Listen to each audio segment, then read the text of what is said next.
أعوذ بالله من الشيطان الرجيم بسم الله الرحمن الرحيم ربي اشرح لي صدري ويسر لي أمري واحلل عقدة من لساني يفقهوا قولي سورة التين والتین والزیتون وطور سینین، قسم ہے انجیر کی اور قسم ہے زیتون کی اور قسم ہے طور سینا کی، وہذا البلد الامین، اور قسم ہے اس امن والے شہر کی، لقد خلقنا الانسان فی احسن تقویم، البتہ تحقیق ہم نے پیدا کیا انسان کو اچھی ترکیب میں، ثم رددناہ اسفل سافلین، پھر ہم نے لوٹایا اس کو نیچے سے نیچوں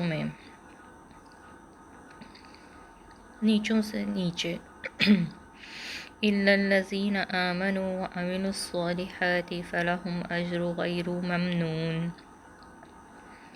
مگر وہ لوگ جو ایمان لائے اور عمل کیے اچھے، پس ان کے لیے اجر ہے نہ ختم ہونے والا۔ فما یکذبک بعد بالدین، کون سی چیز جھٹلانے پر مجبور کرتی ہے تجھے؟ الیس اللہ باحکم الحاکمین، کون سی چیز جھٹلانے پر مجبور کرتی ہے تجھے بعد یہ سننے کے بعد بدلے کے دن کو؟ الیس اللہ، کیا نہیں ہے اللہ، باحکم الحاکمین، سب حاکموں سے اچھا حاکم۔ اس سورت کا نام سورہ تین ہے۔ پہلی آیت کریمہ میں تین کا لفظ موجود ہے جس سے سورت کا نام ماخوذ ہے۔ اس سے پہلے 27 صورتیں نازل ہو چکی تھیں۔ نزول کے اعتبار سے اس کا 28واں نمبر ہے۔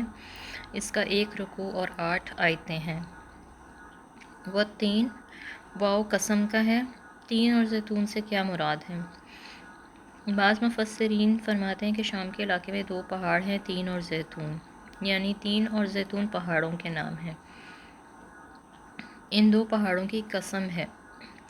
یہ حضرات یہ پیش کرتے ہیں کہ طور سینین بھی پہاڑ ہے اور بلد الامین سے مراد مکہ ہے، تو طور بھی جگہ کا نام ہے اور بلد امین بھی جگہ کا نام ہے۔ اس مناسبت سے تین سے بھی پہاڑ مراد ہیں اور زیتون سے بھی پہاڑ مراد ہے جو جگہ کے نام ہیں، لیکن اکثر مفسرین فرماتے ہیں کہ تین سے انجیر مراد ہے جو کہ پھل ہے اور اس میں اللہ تعالیٰ نے بہت سے فائدے رکھے ہیں۔ پہلی بات یہ ہے کہ یہ ایسا پھل ہے جس میں گٹلی نہیں ہے۔ آم، آلو بخارا، خوبانی وغیرہ میں گٹلی ہوتی ہے۔ طبی نقطۂ نگاہ سے اس میں بہت سے فائدے ہیں۔ اور انجیر میں کیا فائدے ہیں؟ نمبر 1، بواسیر کا علاج ہے۔ نمبر 2، رگوں میں جو فاسد مادے جمع ہو جاتے ہیں انجیر کے ذریعے وہ تحلیل ہو جاتے ہیں۔ بلغمی مادہ جمع ہو جائے تو فالج ہو جاتا ہے، اس کو بھی خارج کرتا ہے، خون کو صاف کرتا ہے، جوڑوں کے دردوں کے لیے بطور علاج کے لیے استعمال ہوتا ہے۔ یہ تجربے سے ثابت ہے اور دوسرے دردوں کے لیے بھی مفید ہے۔ اللہ تعالیٰ نے اس میں بہت سے فائدے رکھے ہیں، خواہ یہ تازہ ہو یا خشک ہو۔ بعض دفعہ ہاتھوں اور پاؤں میں ایسا درد ہوتا ہے کہ ہاتھ پاؤں ٹیڑھے ہو جاتے ہیں جس کو گنٹھیا کہتے ہیں۔ اس کے علاج کے لیے حکیم حضرات مستقل طور پر استعمال کرتے ہیں انجیر کو، لیکن آج یہ مصیبت ہے کہ نہ تو لوگوں کے اندر یقین رہا ہے اور نہ ہی ان کی توجہ ہے، حالانکہ اللہ تعالیٰ نے ان سادی غذاؤں میں ہمارے لیے بہت سا علاج رکھا ہے اور بہت سے فائدے بھی رکھے ہیں۔ زیتون کا کیا فائدہ ہے؟ زیتون درخت ہے جس کے پھل سے تیل نکلتا ہے۔ یہ تیل خوراک کے طور پہ بھی استعمال ہوتا ہے اور طبی نقطۂ نظر سے جانوروں کا گھی، جس کو ہم دیسی گھی کہتے ہیں، مفید بھی ہے اور مضر بھی ہے۔ جو لوگ محنت کرتے ہیں، بدن سے کام لیتے ہیں، ان کے لیے سونے پر سہاگا ہے۔ جو لوگ بدنی کام نہیں کرتے، بیٹھے رہتے ہیں، ان کے اعصاب کو کمزور کرتا ہے۔ زیتون کے تیل میں اللہ تعالیٰ نے یہ خاصیت رکھی ہے کہ یہ اعصاب کو تقویت بخشتا ہے، معدے میں جو فاسد مادے جمع ہو جاتے ہیں ان کو خارج کرتا ہے۔ زیتون کا تیل دردوں کی مالش کے لیے بھی مفید ہے۔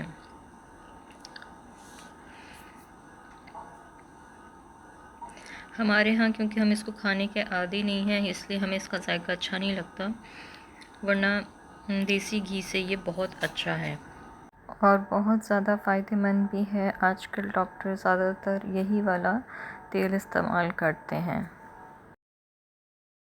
تو فرمایا والتین، قسم ہے انجیر کی، وزیتون، اور قسم ہے زیتون کی، وطور سینین، اور قسم ہے طور سینا کی۔ طور وہ پہاڑ ہے جس پر حضرت موسیٰ علیہ السلام اللہ تعالیٰ کی ذات گرامی سے ہم کلام ہوئے۔ دجال جب آئے گا تو ساری دنیا میں گھومے گا، دنیا کا کوئی حصہ اس کے قدموں سے محفوظ نہیں رہے گا، مگر 4 مقامات پر نہیں جا سکے گا۔ مکہ میں داخل ہونے کی کوشش کرے گا، لیکن اللہ تعالیٰ کے فرشتے راستوں پر کھڑے ہوں گے، وہ اس کا رخ پھیر دیں گے۔ دوسرا، مدینے میں داخل ہونے کی کوشش کرے گا، لیکن فرشتے اس کو داخل نہیں ہونے دیں گے، فرشتوں کا پہرا ہوگا۔ پھر مدینہ میں زلزلہ آئے گا اور جو لوگ دجال کے مرید ہوں گے وہ باہر چلے جائیں گے۔ تیسرا مقام بیت المقدس ہے، جہاں پہ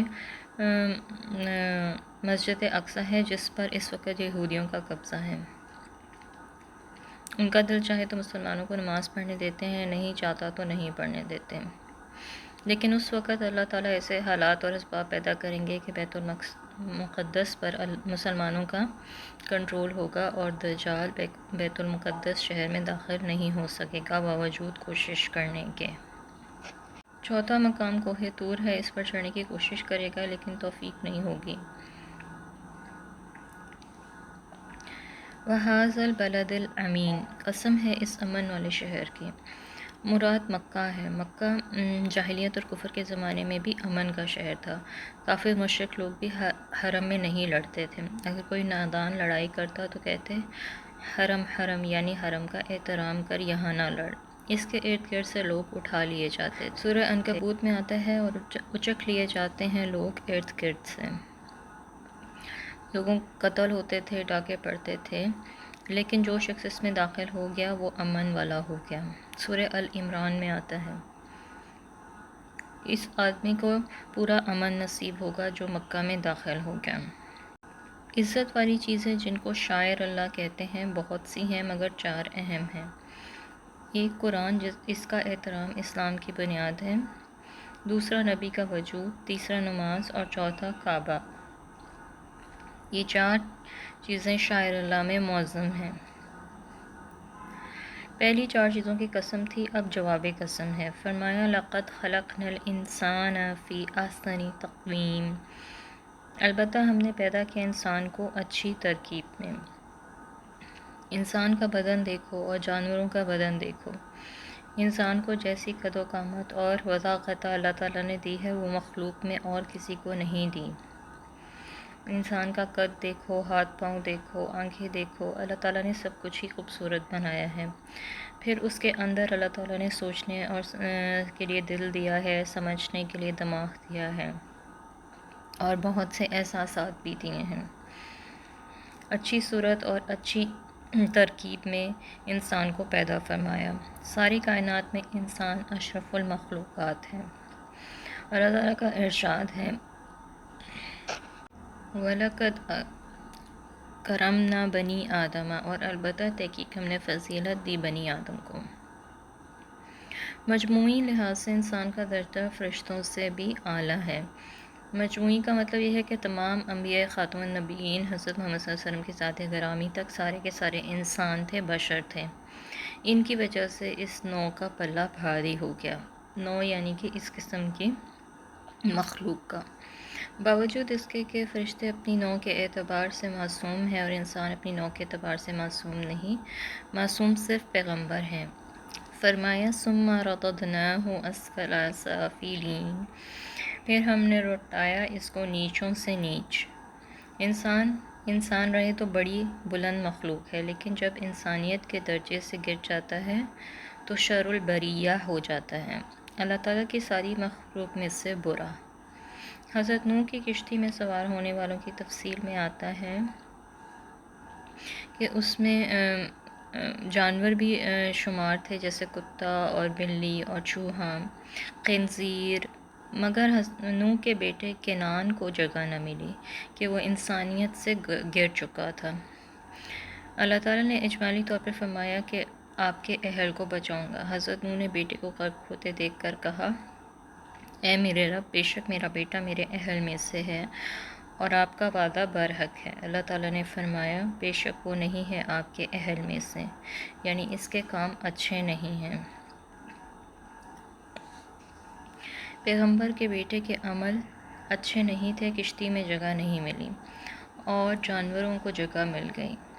انسان اگر انسان ہو تو بہت بلند ہے، مگر گر جائے تو اس کی کوئی قدر و قیمت نہیں۔ انہی انسانوں میں سے منافق ہیں جو جہنم کے سب سے نچلے درجے میں ہوں گے۔ ان المنافقین فی الدرک اسفل من النار، بے شک منافق لوگ دوزخ کے سب سے نچلے طبقے میں ہوں گے۔ تو فرمایا پھر ہم نے اس کو لٹا دیا نیچوں سے نیچ میں، الا الذین آمنوا، مگر وہ لوگ جو ایمان لائے، وعملوا الصالحات، اور عمل کیے اچھے، ان کے درجے بلند ہوں گے۔ فلہم اجر غیر ممنون، ان کا ایسا اجر ہے جو کبھی ختم ہونے والا نہیں۔ اس آیت کریمہ کی تفسیر میں مفسرین لکھتے ہیں کہ اگر کوئی آدمی جوانی میں صحت میں نیکیاں زیادہ کرتا تھا مگر بڑھاپے اور بیماری کی وجہ سے نہیں کر سکتا، تو اللہ تعالیٰ فرشتوں کو حکم دیتے ہیں کہ اس کے نامہ اعمال میں وہ نیکیاں اسی طرح لکھتے جاؤ جس طرح وہ جوانی میں کرتا تھا۔ مثلا جوانی میں وہ مسجد میں آتا تھا، بڑھاپے اور بیماری کی وجہ سے نہیں آ سکتا، تو اس کے آنے جانے کے ہر قدم پر جو نیکیاں لکھی جاتی تھیں اب بھی اسی طرح لکھی جائیں گی، اگرچہ اس نے نہیں کی ہیں۔ اسی طرح اگر کوئی انسان جو ہے وہ جوانی میں بیمار تھا، اس کو کوئی کرونک النس تھی اور وہ اپنی عبادت کا خیال رکھتا تھا لیکن وہ بیماری کی وجہ سے نہیں کر سکتا، اگر وہ بہت زیادہ بیمار ہو گیا تو وہ نہیں کر سکتا، تو اللہ تعالیٰ اس کے لیے بھی نیکیاں لکھ دیں گے، اسی طرح اجر لکھیں گے جس طرح وہ کرتا تھا۔ سمجھیں کہ آپ کے پاس دو طرح کے ملازم ہیں، ایک آپ نے پرماننٹ رکھا ہوا ہے اور ایک ٹیمپریری رکھا ہوا ہے۔ جو ٹیمپریری ملازم ہے وہ دہاڑی دار ہوتا ہے، آئے گا اور دہاڑی نہیں ملے گی تو نہیں آئے گا، چھٹی کرے گا تو اس دن کی تنخواہ نہیں ملے گی، مگر جو پرماننٹ ملازم ہوتا ہے اس کو چھٹی کی بھی تنخواہ ملتی ہے اور ریٹائرمنٹ ہونے پر بھی پینشن ملتی ہے۔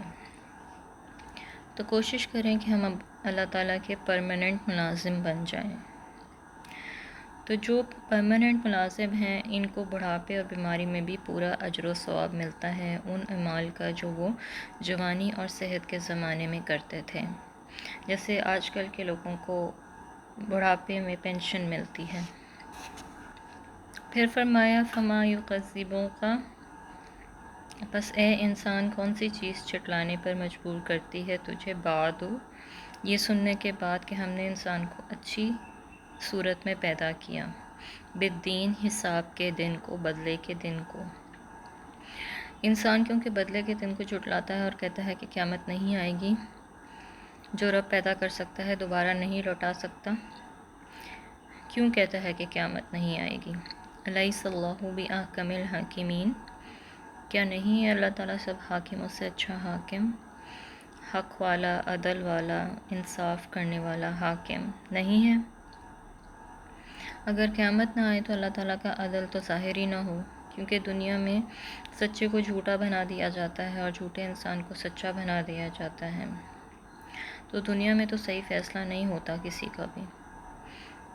اگر آخرت نہ آئے اور عدل انصاف قائم نہ ہو تو اس کا مطلب یہ ہوا کہ اللہ کی حکومت معاذاللہ اندھیری نگری ہے، جو سچ جھوٹ میں فرق نہ ہوا، سچے اور جھوٹے کا پتہ نہ چلا، حق اور باطل کا علم ہی نہ ہوا، مومن اور کافر کا علم نہ ہوا، موحد اور مشرک کا نتیجہ نہ نکلا، سنی اور بدعتی کا پتہ نہ چلا، تو عقلی طور پہ قیامت کا آنا ضروری ہے۔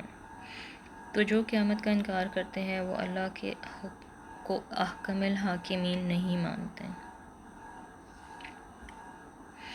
اس آیت کریمہ کو جب پڑھتے ہیں تو آپ وسلم خود بھی پڑھتے تھے، بلا نحن علی ذالک من شاہدین، اور صحابہ کرام بھی پڑھتے تھے۔ سن علیہ اللہ بحکم الحاکمین، تو کہو بلا نحن علی ذالک من شاہدین، کیوں نہیں ہم اس پر گواہ ہیں کہ اللہ تعالیٰ احکم الحاکمین ہے۔ سورہ 3 چھوٹی سی صورت ہے، اگر آپ چاہیں تو اس کو یاد بھی کر سکتے ہیں اور اپنی نماز میں بھی پڑھ سکتے ہیں، لیکن اس کے اندر جو سبق ہے وہ بہت زیادہ گہرا ہے، تو اس میں بھی ہمیں غور و فکر کرنے کی ضرورت ہے۔ سوچنے کی بات یہ ہے کہ ہم اللہ تعالیٰ کے فیصلوں کو کیوں نہیں مانتے، ہم اسے احکم الحاکمین کیوں نہیں سمجھتے۔ جو بھی اس نے ہماری تقدیر میں لکھا ہے اور جو بھی اس نے ہماری زندگی کے فیصلے کیے ہیں، اکثر لوگ جو ہیں وہ ان پہ گلا شکوہ کرتے ہوئے نظر آتے ہیں۔ تو کوشش کیجئے کہ اللہ تعالیٰ کے ہر فیصلے کو قبول کر لیں، کیونکہ وہ زیادہ بہتر جانتا ہے ان فیصلوں کے بارے میں۔